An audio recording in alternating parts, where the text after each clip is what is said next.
চলে এসেছি বর্ধমান শহরের আরও একটা খুব সুন্দর পূজা প্যান্ডেল, আর সেটা হচ্ছে দিলীপ স্মৃতি সংঘ। এই দিলীপ স্মৃতি সংঘে 2025 সালে কালী পুজো উপলক্ষে একটা ভূতের ভৌতিক পরিবেশের আয়োজন করা হয়েছে এবং ভূতের পরিবেশ দিয়ে, ভূতের দৃশ্য দিয়ে এই পূজা প্যান্ডেলটা তৈরি করা হয়েছে। আর সেটা দেবো বলে এখন এসেছি বর্ধমান শহরে আরও একটা জনপ্রিয় ক্লাব দিলীপ স্মৃতি সংঘ। আমি এই ক্লাবটার কোনো বছর ভিডিও করিনি এখনও পর্যন্ত, এত ভিতরে আমি কোনোদিন আসিনি, কোনো বছর এখানে দিলীপ স্মৃতি সংঘ আসা হয়ে ওঠেনি। আজকে যখন জানতে পারলাম যে এখানে একটা ভৌতিক পরিবেশ সৃষ্টি করা হয়েছে, তাই চলে এলাম। দেখি এবার এবছর 2025 সালে দিলীপ স্মৃতি সংঘ ক্লাবে ভূতের পরিবেশটা কীভাবে দেখানো হয়েছে, আর যা দেখব, যা অভিজ্ঞতা হবে, গোটা প্যান্ডেলের ভিডিও আমি রেকর্ড করে দিয়ে যাবো আর দেখাবো করি লাইভ স্ট্রিমিং চ্যানেলে। আস্তে আস্তে এগিয়ে যাচ্ছি দিলীপ স্মৃতি সংঘ ক্লাবে পূজা প্যান্ডেল একদম গেটের সামনে।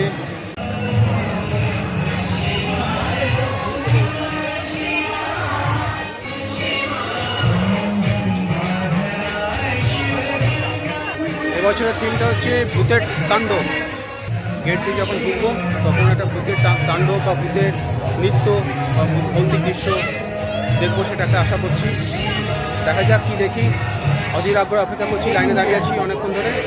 একদম গেটের সামনে চলে এসেছি, এবার গেট দিয়ে ঢুকবো আর দেখাবো দিলীপ স্মৃতি সংঘ ক্লাবে 2025 সালে ভৌতিক পরিবেশের আদলে তৈরি একটা সুন্দর পূজা প্যান্ডেলের ভিডিও।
খাইয়ে দিয়েছে, বিশেষ করে গোড়ার দিকে একটা খুঁজছিল, রীতিমতো ভয় খাইয়ে দিয়েছে।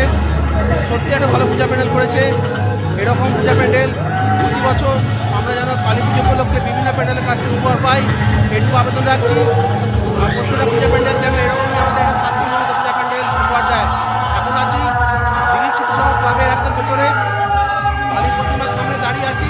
আমার পেছনে দেখতে পাচ্ছ কালী প্রতিমাকে, এটা খুব সুন্দর প্রতিমা করা হয়েছে, এটা অন্ধকারাচ্ছন্ন ভৌতিকপূর্ণ সৃষ্টি করা হয়েছে, খুব ভালো লাগলো। আসছে মাসে আশা করছি আরও রোমাঞ্চকর, আরও শাস্তিমূলক পূজা প্যান্ডেল আমরা দেখতে পাবো।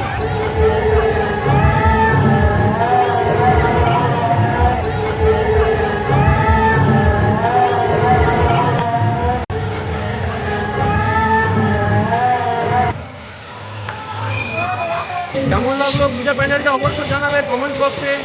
আর এরকম সুন্দর সুন্দর দৃশ্য নিয়ে ওই পূজা প্যান্ডেলকে দেখে একটা সুন্দর পূজা প্যান্ডেল প্রতিষ্ঠান ক্লাবে। এখন বেরিয়ে যাচ্ছি সংঘ ক্লাব থেকে, এবার আমি চলে যাবো আমার পরবর্তী ক্লাবে।